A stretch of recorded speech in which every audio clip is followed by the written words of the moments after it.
صلی اللہ علی محمد صلی اللہ علیہ وسلم۔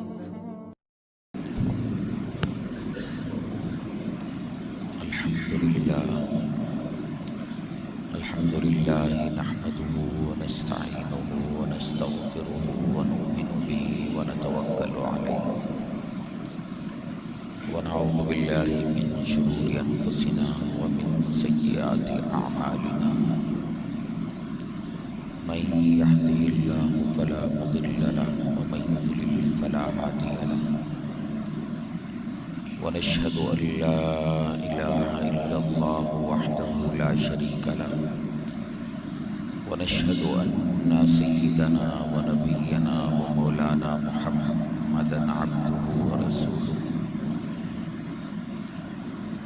أرسله الله تعالى بالحق بشيرا ونذيرا وداعيا إلى الله بإذنه وسراجا منيرا، أما بعد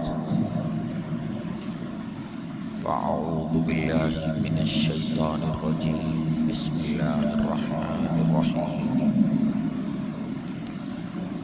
فاستقم كما أمرت ومن تاب معك، سبحان ربك رب العزة عما يصفون وسلام على المرسلين والحمد لله رب العالمين۔ اللهم صل على سيدنا محمد وعلى آل سيدنا محمد وبارك وسلم۔ اللهم صل على سيدنا محمد وعلى آل سيدنا محمد وبارك وسلم۔ اللهم صل على سيدنا محمد وعلى آل سيدنا محمد وبارك وسلم۔ قابل احترام حضرات مشائخ اعظام، علماء کرام اور نہایت قابل قدر سالکین، عزیز طلباء اور معزز بھائیوں بزرگوں،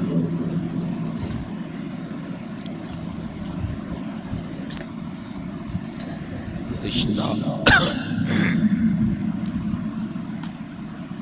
2 سالوں سے اس تربیتی اجتماع کا سلسلہ نہایت کامیاب انداز میں چل رہا ہے۔ یہ 3را تربیتی اصلاحی روحانی اجتماع ہے۔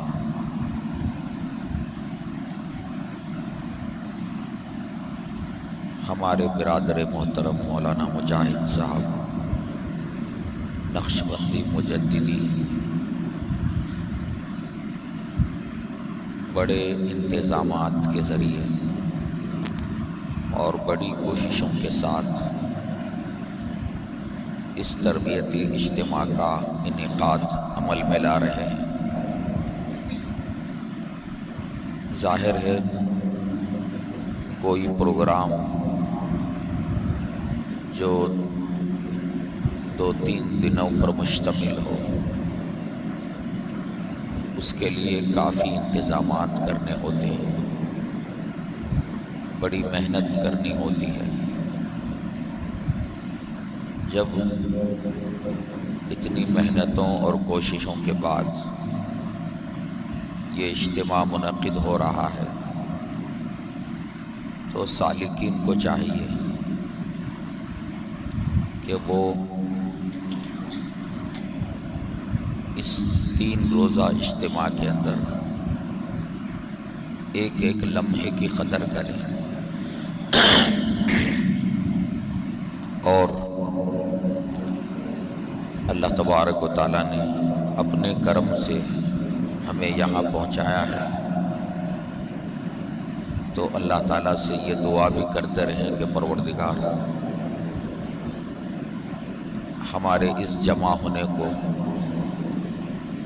مفید بنائے اور اس کے روحانی اثرات ہمارے دلوں پر مرتب فرمائے۔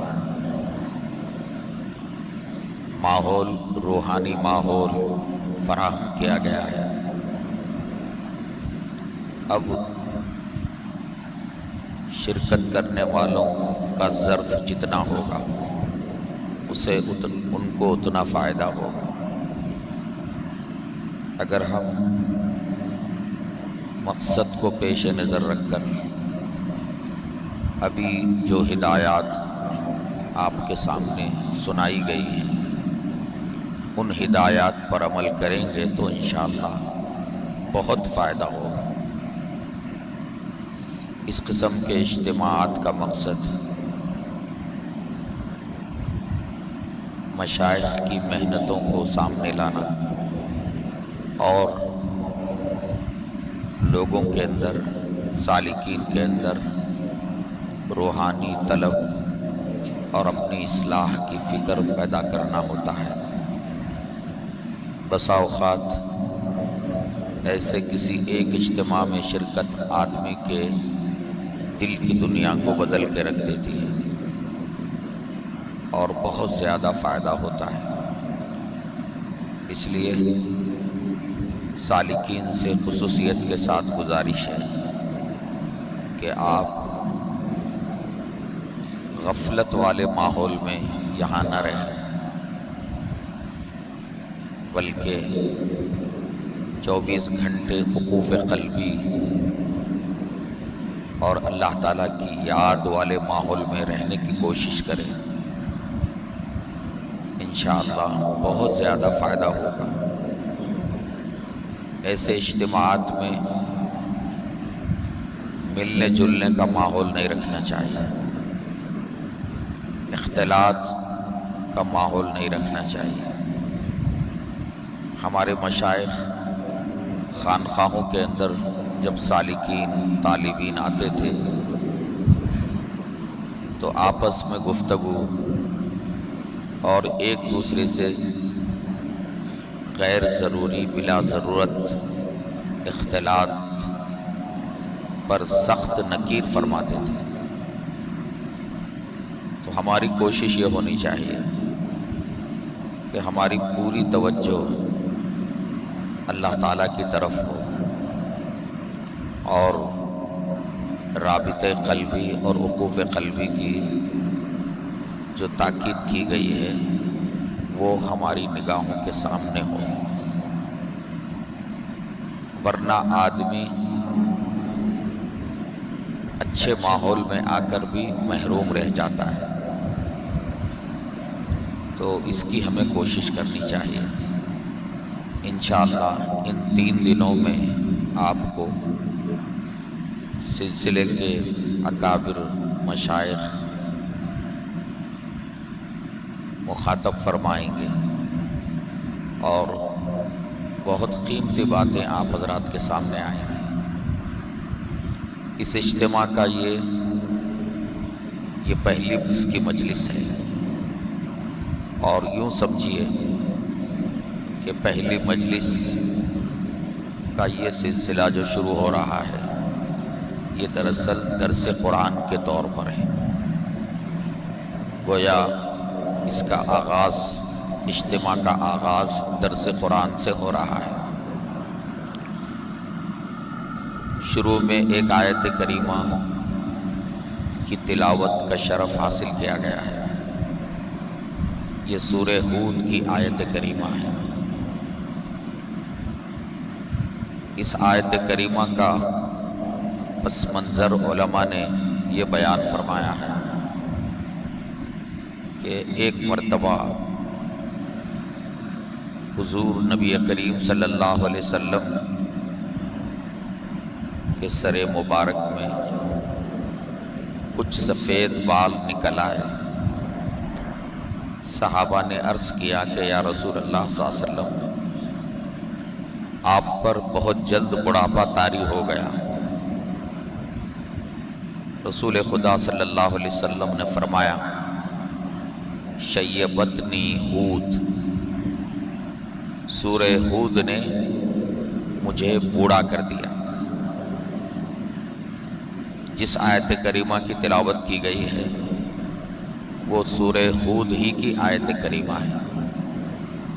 سورہ ہود نے مجھے بوڑھا کر دیا، اس کا ایک مطلب علماء نے یہ بتایا ہے کہ سورہ ہود کے اندر قوموں کی ہلاکت کے جو واقعات ذکر کیے گئے ہیں، مختلف پیغمبروں کا تذکرہ کرتے ہوئے ان کی قوموں کی جانب سے پیغمبروں کو جو جھٹلایا گیا اور آخر کار وہ قومیں ہلاک کر دی گئی، ان قوموں کی تباہی اور ہلاکت کا جو ذکر سورۃ الہود میں کیا گیا ہے، آپ صلی اللہ علیہ وآلہ وسلم گویا اس کی ہولناکی نے آپ صلی اللہ علیہ وسلم پر اثر ڈالا اور آپ کے بالوں میں سفیدی نمایاں ہونے لگی۔ اس سلسلے میں دوسری بات یہ کہی جاتی ہے کہ سورہ ہود نے مجھے بوڑھا کر دیا کا مطلب سورہ ہود کی ایک آیت کریمہ نے مجھ پر بڑھاپا طاری کیا، جس آیت کریمہ میں اللہ تبارک و تعالیٰ نے نبی پاک صلی اللہ علیہ وآلہ وسلم کو مخاطب کر کے ایک بات کا حکم فرمایا ہے۔ یہ وہی آیت کریمہ ہے جو خطبے میں تلاوت کی گئی ہے، فاستقم کما امرت ومن تاب معک۔ اس آیت میں اللہ کے نبی صلی اللہ علیہ وسلم سے اور پھر آپ پر ایمان لانے والے دیگر مومنوں سے ایک چیز کا مطالبہ کیا گیا ہے، اور وہ چیز ہے استقامت۔ فاستقم کما امرت، آپ جیسے آپ کو دین پر چلنے کا حکم دیا گیا ہے، آپ سیدھے سیدھے استقامت کے ساتھ اس پر جمے رہیے۔ اس آیت کریمہ میں نبی کریم صلی اللہ علیہ وآلہ وسلم کو استقامت کا حکم دیا جا رہا ہے، اور آپ صلی اللہ علیہ وسلم کے ساتھ امت اور امت کے افراد بھی شامل ہیں۔ شیبتنی ہود کا مطلب یہ ہے کہ سورہ ہود میں، سورہ ہود کی اس آیت کریمہ میں اللہ تبارک و تعالیٰ نے مجھ سے جس استقامت کا مطالبہ کیا ہے، اس مطالبے کی گرانی اور اس مطالبے کی سنگینی نے مجھے فکر مند کر دیا، اور اس فکر کے نتیجے میں میرے بالوں کے اندر سفیدی آ گئی۔ اس کا مطلب یہ ہوا کہ استقامت بہت غیر معمولی چیز ہے، اور اپنی زندگی میں استقامت کو لانا کوئی آسان کام نہیں ہے۔ میرے بھائیوں اور معزز سالکین،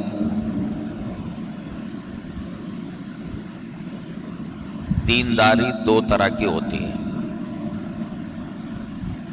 ایک دینداری عام لوگوں کی، اس کی شکل یہ ہے کہ آدمی اللہ تعالیٰ کے تھوڑے احکام پر عمل کرے اور بہت سارے احکام چھوڑ دے، کچھ باتوں پر عمل کر لے اور بہت ساری باتوں کو چھوڑ دے۔ جی میں آیا نماز پڑھ لے، اور جب طبیعت آمادہ نہ ہو نماز چھوڑ دے۔ جی میں آیا گناہوں سے بچنے کا اہتمام کرے، اور جب نفس کا تقاضا ہونے لگے تو گناہوں میں مبتلا ہو جائے۔ کچھ دن بڑی پابندی کر لے، اہتمام کر لے، معمولات کی پابندی کر لے، اس کے بعد پھر معمولات میں کوتاہی کرنے لگے۔ ایک دینداری یہ ہوتی ہے۔ دین کے متعدد شعبے ہیں، عقائد، عبادات، معاملات، معاشرت، اخلاقیات۔ عبادات، کچھ عبادتوں کو انجام دے، مگر معاملات، معاشرت اور اخلاقیات میں اللہ کے احکام کو، نبی کے طریقے کو نظر انداز کر دے۔ دین کی کچھ ظاہری چیزوں کو اپنا لے اور روح دین سے بالکل غافل اور بے خبر رہے۔ خاص دنوں میں، مہینوں میں دین کی پابندی کر لے، اور جب وہ دن گزر جائیں تو آدمی دین سے آزاد ہو جائے۔ ماہ رمضان آ گیا، نمازوں کی پابندی، قرآن پاک کی تلاوت کا اہتمام اور ساری چیزوں کا اہتمام کرے۔ جو ہی رمضان المبارک گزر جائے تو پھر آدمی نوافل تو نوافل بلکہ فرائض اور واجبات اس کے لالے پڑنے لگے۔ اس قسم کی دینداری، اس کو جو ہے روایتی دینداری کہا جاتا ہے، اور یہ دینداری اللہ تبارک و تعالیٰ کے یہاں محبوب اور پسندیدہ نہیں ہے۔ اگر ہم موجودہ دور میں ہم مسلمانوں کی حالت کا، اپنی حالت کا جائزہ لیں تو 90% سے زائد مسلمانوں کی دینداری اسی طرح کی ہے۔ 90% سے زائد مسلمانوں میں اسی طرح کی دینداری پائی جاتی ہے۔ کبھی دین پر عمل کر لیا، کبھی چھوڑ دیا۔ چند دن بہت زیادہ پابندی کر لی، پھر اس کے بعد ناغہ ہونے لگے۔ کچھ دن گناہوں سے بچنے کا اہتمام کر لیا، اس کے بعد نفس کو بالکل بے لگام کر دیا۔ دین کی 2-4 باتوں کو لے لیا اور بقیہ باتوں سے آزادی اختیار کر لی۔ معاملات انتہائی خراب، معاشرتی زندگی دین سے بالکل ہٹی ہوئی، اور اخلاقیات میں انتہائی بد اخلاقی کا مظاہرہ۔ ایک بندہ بظاہر نمازوں کا بڑا پابند، ذکر و تلاوت کا بھی بڑا اہتمام کرتا ہے، اور بظاہر دینی خدمات سے وابستہ اور جڑا ہوا بھی نظر آتا ہے، لیکن اس کا رویہ اس کے بیوی بچوں کے ساتھ صحیح نہیں ہوتا۔ پڑوسیوں کے ساتھ اس کا رویہ انتہائی غیر اسلامی اور غیر دینی ہوا کرتا ہے۔ ایک بندہ معاملات کا اہتمام کرتا ہے، لیکن اس کا لین دین اور عبادات کا اہتمام کرتا ہے، لیکن اس کا لین دین اور اس کے کاروبار اور لوگوں کے ساتھ اس کے معاملات انتہائی بگڑے ہوئے ہوتے ہیں۔ میرے معزز بھائیوں، بزرگوں، اس قسم کی جو دینداری ہوتی ہے اس کو استقامت والی دینداری نہیں کہا جاتا، اور ایسی دینداری سے اللہ کی مدد بھی بندے کو حاصل نہیں ہوتی۔ آج پوری دنیا میں مسلمان نصرت خداوندی سے اور اللہ کی غیبی مدد سے جو محروم ہیں، اس کی بنیادی وجہ یہ ہے کہ مسلمانوں کی اکثریت، ہماری اکثریت اسی قسم کی دینداری کو اپنائی ہوئی ہے۔ ظاہر بات ہے، جب اکثریت کا یہ حال ہوگا تو اللہ تبارک و تعالیٰ کی رحمت متوجہ نہیں ہو سکتی۔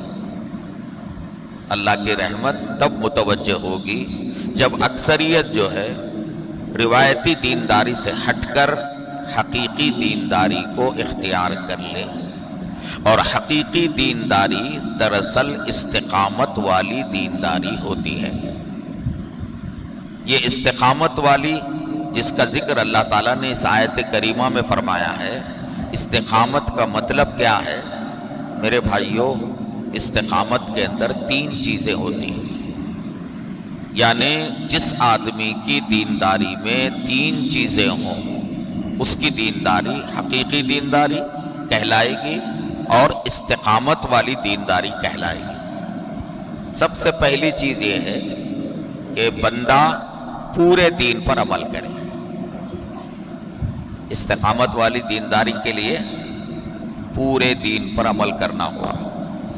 تھوڑے دین پر عمل کر لیں اور تھوڑے کو چھوڑ دیں، اللہ کے کچھ احکام پر عمل کر لیں، بہت سارے احکام کو چھوڑ دیں۔ مثلا اللہ تعالیٰ کے جو ظاہری احکام ہیں اس کو ہم نے اختیار کر لیا، اور ہمارے باطن سے متعلق اللہ کے جو احکام ہیں اس کو ہم نے نظر انداز کر دیا۔ جیسے اللہ نے ظاہر میں نماز پڑھنے کا حکم فرمایا، اور ظاہر میں تلاوت کا حکم فرمایا، اور ظاہر کے اندر اللہ تبارک و تعالیٰ نے بہت سے احکام دیے ہیں، اسی طرح سے باطن سے متعلق بھی احکام ہیں۔ باطن کے اندر بھی اوامر ہیں، نواہی ہیں۔ باطن کے اندر شکر کی تلقین ہے، باطن کے اندر صبر کی تلقین ہے، اور باطن کے اندر انابت کی تلقین ہے، اور باطن کے اندر تواضع کی تلقین ہے۔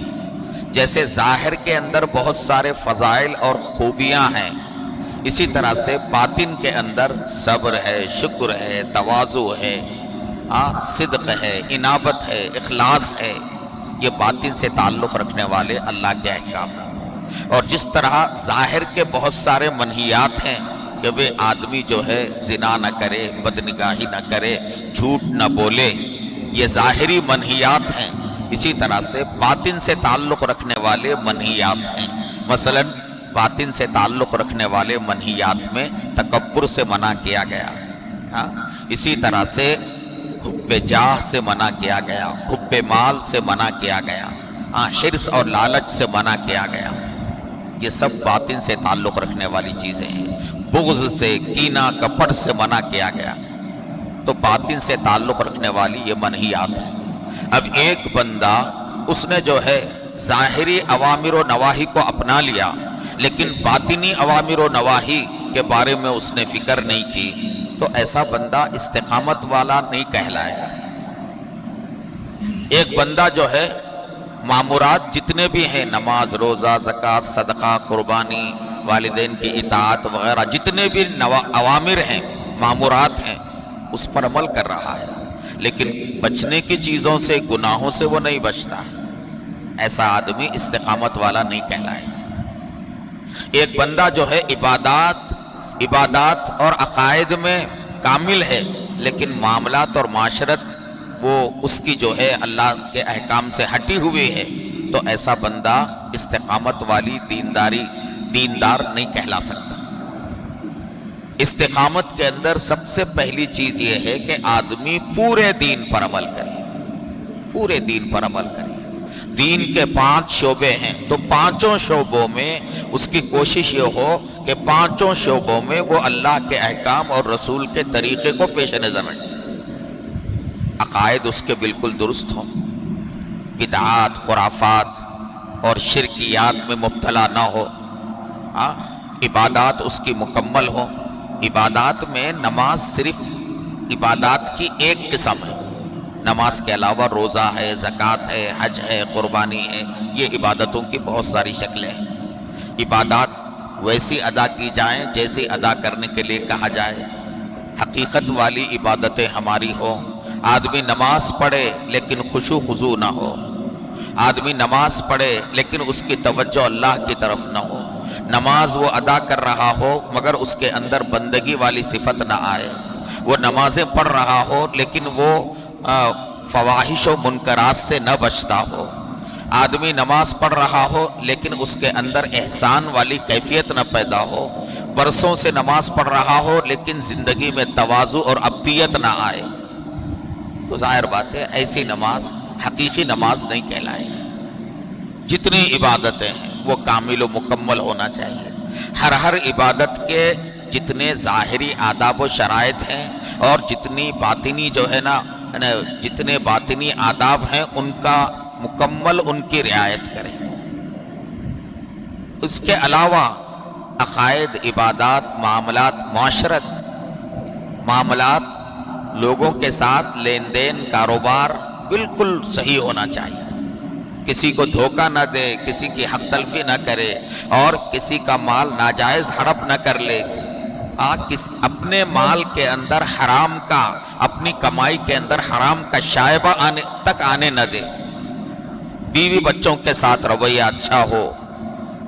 ایک بندہ جو ہے عبادتوں کا اہتمام کرتا ہے لیکن اس کا رویہ بیوی کے ساتھ صحیح نہیں ہے، بات بات پر وہ بیوی کو ڈانٹتا ہے، اس کی بیوی اس سے ہمیشہ سہمی رہتی ہے، جب وہ گھر میں داخل ہوتا ہے تو بیوی بچے سب جو ہے ڈر جاتے ہیں، سہم جاتے ہیں۔ اب ظاہر بات ہے ایسا بندہ اللہ کا محبوب نہیں بن سکتا، اور ایسا بندہ استقامت والی دیندار وہ نہیں کہلا سکتا۔ استقامت کے اندر پہلی چیز کیا ہے؟ پورے دین پر عمل کرنا۔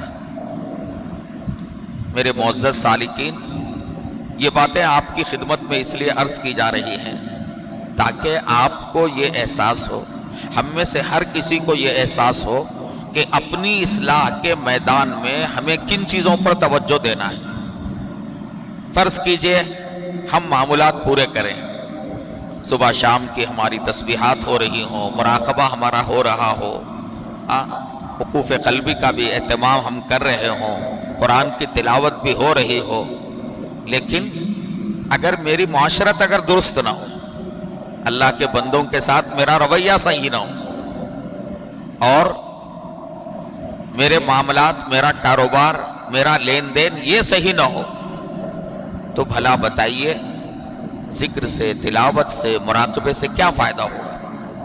اس سے آدمی کے اندر کیا تبدیلی آ سکتی ہے؟ ہرگز تبدیلی نہیں آ سکتی۔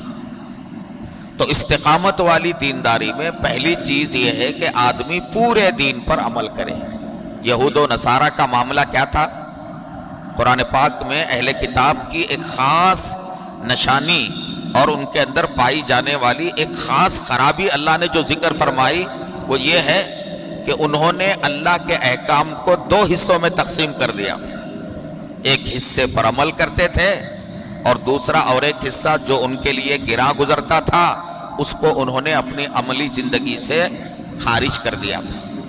اللہ تعالیٰ نے ان کو ڈانٹتے ہوئے فرمایا اَفَتُؤْمِنُونَ بِبَعْضِ الْكِتَابِ وَتَكْفُرُونَ بِبَعْضٍ، تم کیسے ہو اللہ کی کتاب توریت کے کچھ حصے پر ایمان لاتے ہو اور کچھ حصے کا انکار کرتے ہو؟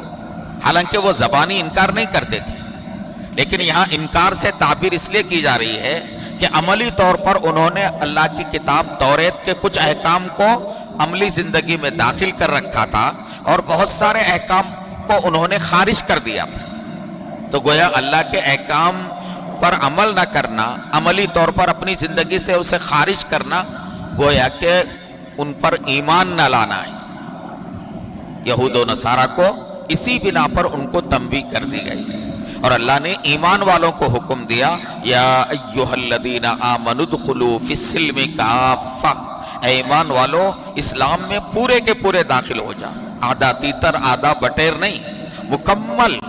ہماری کوشش یہ ہونی چاہیے آدمی دین کے پانچوں شعبوں کو اپنے سامنے رکھے اور جائزہ لیتا رہے کہ بھئی میرے عقائد کا شعبہ مکمل ہے یا نہیں ہے، کہیں اس میں جھول تو نہیں پایا جا رہا ہے، اگر وہ مکمل ہے تو میری عبادتیں صحیح ہیں یا نہیں ہیں، اس میں کہیں کمی تو نہیں پائی جا رہی ہے، کہیں کوئی کوتاہی تو نہیں ہو رہی ہے، میرے معاملات میں کہاں جھول پایا جا رہا ہے، کہاں نقص پایا جا رہا ہے۔ علماء کرام کے سامنے اپنا کاروبار اور اپنے معاملات سنائے جائیں اور سنا کر ان سے پوچھا جائے کہ یہ میرا معاملہ اور یہ میرا کاروبار اور یہ میرے معاملات ہیں، صحیح ہیں یا نہیں ہیں۔ اپنی معاشرتی زندگی، بیوی بچوں کے ساتھ رویہ، پڑوسیوں کے ساتھ رویہ، رشتہ داروں کے ساتھ رویہ، اہل خاندان کے ساتھ رویہ کیسا ہے، ہم جو ہے اپنے مشائخ سے اور اپنے شیخ سے ہم سنائیں کہ میرا معاملہ ایسا ہے، یہ صحیح ہے یا نہیں ہے۔ پھر اس کے بعد آخر میں اخلاقیات، میرے اندر تکبر ہے یا تواضع ہے، میرے اندر جو ہے اللہ کے بندوں کے ساتھ محبت ہے یا ان سے بغض و نفرت ہے، میرے اندر حب جاہ اور حب مال ہے یا پھر جو ہے نا یعنی زہد ہے، دنیا سے بے رغبتی اور اس قسم کی چیزوں سے جو ہے بالکل بے رغبتی پائی جاتی ہے۔ اخلاقیات کا معاملہ کیسا ہے؟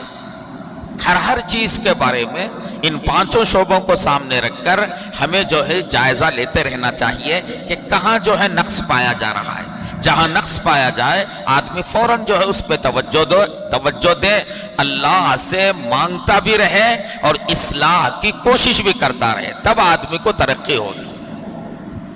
دونوں کام ہونا چاہیے۔ میں کر سکتا ہوں، میرے لیے کوئی مشکل نہیں ہے، یہ مزاج نہیں ہونا چاہیے۔ بندہ کوشش کرے اصلاح کی، کہ بغیر کوشش کے اللہ کی مدد نہیں آتی، لیکن صرف کوشش بھی کافی نہیں ہے، اللہ تبارک و تعالیٰ کی مدد کا ہونا، توفیق کا شامل حال ہونا ضروری ہے۔ تو اس کے لیے کوشش کرتے رہنا ہے۔ گناہوں سے بچنے کے لیے آدمی کوشش کرنا پڑے گا۔ اب آدمی یہ سوچے کہ بھئی میں گناہ سے بچنا چاہتا ہوں لیکن بچ نہیں پاتا ہوں، یہ ہو نہیں رہا ہے۔ ظاہر ہے کہ بچنا جب چاہتے ہو تو لامحالہ تم اس کی کوشش تمہیں کرنی ہوگی، تدبیر اختیار کرنی ہوگی، اور تدبیر اختیار کرو، کوشش کرو، اور پھر اللہ کی مدد تمہیں حاصل نہ ہو، ایسا نہیں ہو سکتا۔ تو میرے معزز بھائیوں، سالکین، استقامت والی دینداری کے لیے پہلی چیز ہے پورے دین پر چلنا۔ اللہ کے جتنے احکام ہیں سارے احکام پر چلنا۔ دین جسے کہا جاتا ہے وہ صرف چند چیزوں کو نہیں کہا جاتا ہے۔ کوئی بھی چیز آپ لے لیجئے، کوئی گاڑی ہے، سائیکل ہے، یا کوئی بائک ہے، ایسا نہیں ہے کہ اس کا کوئی ایک پرزہ لے کر آپ کہیں کہ بھئی یہ بائک ہے، اس کی ساری چیزیں ہوں گی تب وہ چیز کہلائے گی۔ تو یہی حال دین کا بھی ہے کہ دین تب کہلائے گا جب سارے دین پر آدمی عمل کرے گا، نمبر ایک۔ دوسری چیز استقامت کے اندر یہ ہے کہ دین جیسا ہے ویسے ہمیں عمل کرنا ہے۔ بہت سارے لوگ دین پر عمل کرتے ہیں لیکن اس کو اس کی کیفیت سے بدل دیتے ہیں، یعنی دین کے اندر جو حکم نفل کے درجے کا ہے اسے نفل کے درجے میں رکھنا، جو حکم واجب کے درجے کا ہے اس کو واجب کے درجے میں، جو حکم سنت کے درجے کا ہے اسے سنت کے درجے میں، جو حکم فرض کے درجے کا ہے اسے فرض کے درجے میں۔ امت میں بدعات خرافات کب پیدا ہوتے ہیں؟ جب امت جو ہے دین جیسا ہے ویسا عمل کرنا چھوڑ دیتی۔ فاستقم کما امرتا، بس سیدھے سیدھے جیسے آپ کو کہا گیا ہے آپ ویسے عمل کیجیے، ذرہ برابر کمی بیشی نہیں ہونی چاہیے، ذرہ برابر جو ہے ادھر ادھر کو جھکاؤ نہیں ہونا چاہیے۔ آدمی سیدھے راستے پر بس سیدھے سیدھے چلتا رہے، جو حکم اللہ کا جیسا ہے اس پر اسی طرح کا عمل کرے۔ جو چیزیں دین میں ہے ہی نہیں آدمی اسے دین میں شامل کرنے لگے، یہ بدعت کی شکل ہو جائے گی۔ جو چیز جو ہے نا نفل ہے آدمی عمل کے اعتبار سے اس کو جو ہے نا فرض کا درجہ دینے لگے، اس سے بدعات خرافات رسومات جو ہے دین میں جنم لیتے ہیں۔ اور جس کی زندگی میں جتنی بدعتیں جو ہے نا رواج پائیں گی اتنی اس کی زندگی سے سنتیں رخصت ہونے لگے۔ آج امت کے اندر دین کے حوالے سے جو بے اعتدالی پائی جاتی ہے یا جس قسم کے بدعات و خرافات پائے جاتے ہیں اس کی ایک بنیادی وجہ اس دوسری چیز کا نہ پایا جانا ہے، یعنی دین جیسا ہے ویسا عمل کرنا، اس کا ہمیں حکم دیا گیا ہے۔ دین اللہ نے کامل کر دیا، اب ہمیں کوئی چیز بڑھانے کی ضرورت نہیں ہے، حذف اور اضافے کا مسئلہ نہیں ہے۔ الیوم اکملت لکم دینکم واتممت علیکم نعمتی، اللہ نے دین کو، اللہ کے نبی نے دین کو مکمل کر دیا ہے، تو جیسا ہے ہمیں ویسا عمل کرنا ہے۔ صحابہ کرام کے بارے میں آپ نے سنا ہوگا، 3 صحابہ نبی صلی اللہ علیہ وسلم کی ازواج مطہرات کی خدمت میں حاضر ہوئے اور حضرت سیدہ عائشہ رضی اللہ عنہا سے دریافت کیا کہ ام المؤمنین آپ ہمیں بتائیے کہ آپ صلی اللہ علیہ وسلم کی رات کی عبادتیں کیا ہوتی ہیں اور آپ کے دن کے معمولات کیا ہوتے ہیں؟ تو حضرت سیدہ عائشہ رضی اللہ عنہا نے بتا دیا کہ رات میں آپ عبادت بھی کرتے ہیں سوتے بھی ہیں، رات میں آپ عبادت بھی کرتے ہیں سوتے بھی ہیں، اور آپ جو ہے کبھی دن میں روزہ رکھتے ہیں اور کبھی نہیں بھی رکھتے ہیں، جو ہے وہ بتا دیا۔ تو ان 3 صحابہ نے آپ صلی اللہ علیہ وسلم کے ان اعمال کو، ان عبادتوں کو تھوڑا سمجھا. ان کے ذہن میں یہ بات آئی کہ آپ تو بخشے بخشائے ہیں، آپ کے لیے اتنی چیزیں کافی ہیں، لیکن ہم گنہگار بندے ہیں تو ہمیں تو اتنا کافی نہیں ہوگا. ایک نے کہا کہ میں روزانہ روزہ رکھوں گا، کبھی روزہ چھوڑوں گا ہی نہیں. اور ایک نے کہا کہ میں رات بھر نماز پڑھوں گا، کبھی عبادت کرتا رہوں گا، کبھی رات میں کسی بھی حصے میں سوؤں گا نہیں. تیسرے نے کہا کہ میں شادی نہیں کروں گا تاکہ مجھے عبادت میں، بندگی میں خلل نہ ہو. اس کی اطلاع رسول خدا صلی اللہ علیہ وسلم کو ہوئی تو آپ صلی اللہ علیہ وسلم نے ان صحابہ کرام کو جو ہے ڈانٹا اور ان کو متنبہ فرمایا، اور فرمایا کہ دیکھو میں تم میں سب سے زیادہ اللہ سے ڈرنے والا ہوں، لیکن میرا معاملہ یہ ہے کہ میں رات میں آرام بھی کرتا ہوں اور تہجد کی نماز بھی پڑھتا ہوں، عبادت بھی کرتا ہوں اور اپنی ازواج کے حقوق بھی ادا کرتا ہوں، اور میں کبھی روزہ رکھتا بھی ہوں اور روزہ کبھی چھوڑ بھی دیتا ہوں، اور میں نے نکاح کیا ہے. اور فرمایا کہ جو میرے طریقے پر رہے گا وہی جو ہے دین پر چلنے والا قرار دیا جائے گا. تو میرے معزز بھائیوں بزرگوں، پورے دین پر عمل کرنا، دین جیسا ہے ویسا عمل کرنا، اور تیسری چیز کیا ہے؟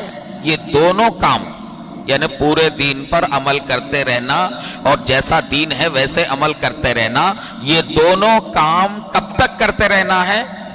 موت آنے تک کرتے رہنا. اس کو استقامت کہتے ہیں. آدمی پورے دین پر چل رہا ہے اور دین جیسا ہے ویسا ہی عمل کر رہا ہے، لیکن 8 دن کر کے تھک گیا. رمضان کا مہینہ آ گیا، بہت دیندار بنا، اس رمضان گزرتے ہی اس نے دین کو چھوڑ دیا. خاص دنوں میں جیسے بہت سے ہمارے مسلمان بھائی ہوتے ہیں کہ ان راتوں میں، متبرک راتوں کے اندر وہ نفل کا اہتمام خوب کرتے ہیں، دیر تک نفلیں پڑھتے ہیں، دوسرے دنوں میں فرض نمازیں چھوڑ دیتے ہیں. تو چند دن دین پر عمل کر لینا، اس کے بعد پھر جو ہے نا دین کو چھوڑ دینا، اور خاص دینداری کے ماحول میں دین پر چل لینا، اور ماحول جب ختم ہو جائے تو دین کو چھوڑ دینا، یہ استقامت نہیں ہے، یہ استقامت نہیں کہلائے گی. استقامت کے اندر کیا ہے؟ اللہ تعالیٰ کا ارشاد ہے وَاعْبُدْ رَبَّكَ حَتَّى يَأْتِيَكَ الْيَقِينُ، اپنے رب کی عبادت کرتے رہو، کب تک؟ موت آنے تک. وَلَا تَمُوتُنَّ إِلَّا وَأَنْتُمْ مُسْلِمُونَ، تمہیں موت اس حال میں آئے کہ تم فرما بردار رہو، اللہ کے احکام پر جمے رہو، اور خدا اور رسول کے حکموں کے آگے تو ہے تم جھکے رہو. یعنی موت تک یہ سلسلہ ہے. دین کا معاملہ کیا ہے؟ موت تک ہے. سال 2 سال کا مسئلہ نہیں ہے، مہینے 2 مہینے کا مسئلہ نہیں ہے. میرے عزیزوں بزرگوں بھائیوں، یاد رکھو یہ پوری تفصیل استقامت سے متعلق جو ہے، اس شان کے ساتھ جب یہ 3 چیزیں جمع ہو جائیں تو ایسا بندہ استقامت والا بندہ کہلائے گا، اور اس کی دینداری حقیقی دینداری کہلائے گی، اور اس کی دینداری کامل دینداری کہلائے گی، اور استقامت والی دینداری کہلائے گی. ایسی استقامت والی دینداری اگر کسی کو حاصل ہو جائے میرے معزز بھائیوں، اسے اللہ کی محبت حاصل ہو جائے گی اور اللہ کا قرب حاصل ہو. محبت الہی کے حاصل کرنے کا طریقہ یہ اہم ترین طریقہ ہے. اپنے اندر استقامت پیدا کر لیں، اللہ تعالیٰ خوش ہوں گے، اللہ کا قرب حاصل ہوگا، اللہ تبارک و تعالیٰ کی محبت حاصل ہوگی.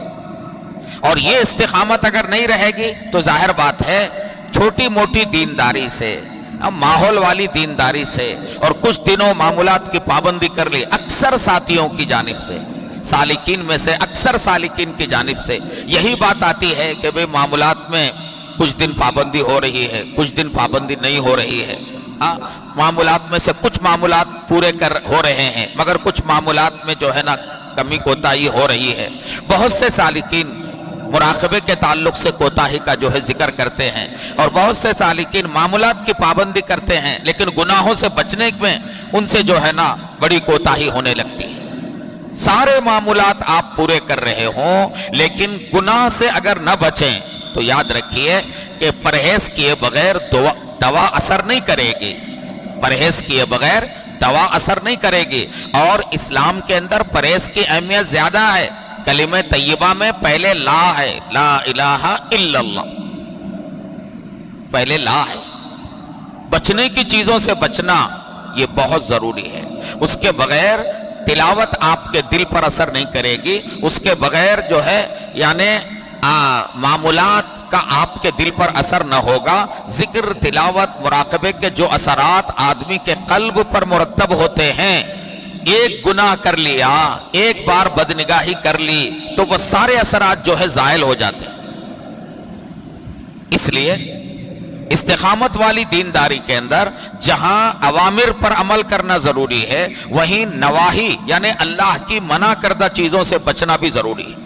تب جا کر آدمی کی دینداری استقامت والی دینداری کہلائے گی. استقامت والی دینداری میں جہاں ظاہری احکام پر عمل ضروری ہے، وہیں باطن سے تعلق رکھنے والے جو اللہ کے احکام ہیں، جیسے نماز پڑھو، اقیم الصلاۃ، یہ اللہ کا ظاہری حکم ہے. اسی طرح سے وَاصْبِرُوا، صبر کرو، یہ اللہ کا باطنی حکم.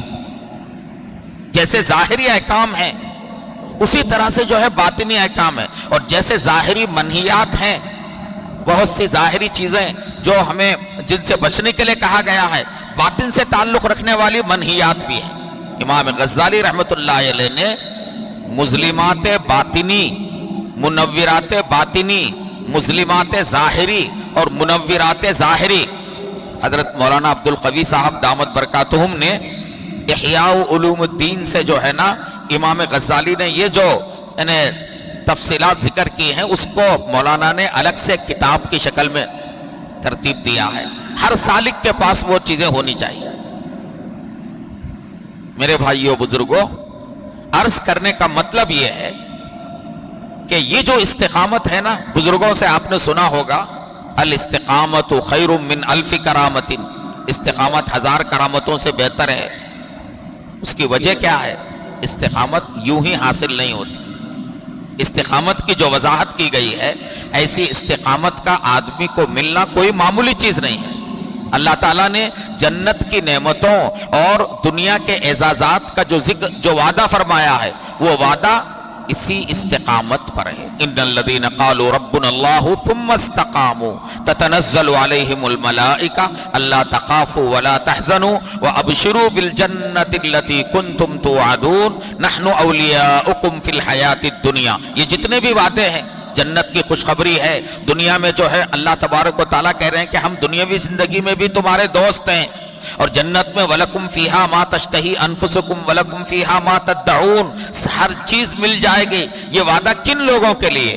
جن کے اندر دو چیزیں ہیں. إِنَّ الَّذِينَ قَالُوا رَبُّنَا اللَّهُ ثُمَّ اسْتَقَامُوا، ایمان لے آئے، اللہ کو اپنا رب مان لیا، ثُمَّ اسْتَقَامُوا، پھر انہوں نے اپنے اندر استقامت پیدا کر لی، ایمان اور استقامت. ایک صحابی نبی صلی اللہ علیہ وسلم کی خدمت میں حاضر ہوئے اور عرض کرنے لگے کہ یا رسول اللہ صلی اللہ علیہ وسلم، آپ مجھے کوئی ایسی جامع بات بتا دیجئے کہ پھر مجھے کسی اور سے پوچھنے کی ضرورت نہ ہو. تو آپ نے فرمایا قل آمنت باللہ ثم استقم، آمنت باللہ کہو پھر اس پر جمے رہو، یعنی ایمان اور استقامت. یہ دو باتوں کے آپ نے تلقین فرمائی. دیکھنے میں یہ دو باتیں ہیں مگر اس میں پورا دین آ گیا، پورا دین ہے. ایمان اور استقامت کے اندر میرے بھائیوں پورا دین آ گیا. جو بندہ یہ دو چیزیں، ان دو چیزوں کو پختہ بنا لے گا، کر لے گا، اس کی زندگی میں پورا دین آ گیا. اور جس کی زندگی میں استقامت آ گئی، میرے معزز بھائیوں یاد رکھو، اسے اللہ کی محبت حاصل ہوگی. خدا تعالیٰ کی محبت کے لیے یہ استقامت انتہائی ضروری ہے. خدا تعالیٰ کی محبت کے لیے گناہوں سے بچنا انتہائی ضروری ہے. اللہ کی محبت کے لیے فرائض و واجبات کی پابندی کرنا انتہائی ضروری ہے. اللہ کی محبت پانے کے لیے میرے معزز بھائیوں بزرگوں، اللہ کے بندوں کے ساتھ اچھا برتاؤ کرنا اور اللہ کے بندوں کی خدمت کرنا یہ ضروری ہے. اللہ تبارک و تعالیٰ کی محبت حاصل کرنے کے لیے حلال کمائی کا اہتمام کرنا اور حرام روزی سے اپنے آپ کو بچانا انتہائی ضروری ہے. اللہ کی محبت حاصل کرنے کے لیے اپنے قلب کو اور اپنے باطن کو رذائل سے بچانا اور فضائل سے آراستہ کرنا، خصال حمیدہ سے آراستہ کرنا اور ہر طرح کے رذیلے سے اپنے باطن کو پاک کرنا اللہ کی محبت حاصل کرنے کے لیے ضروری ہے.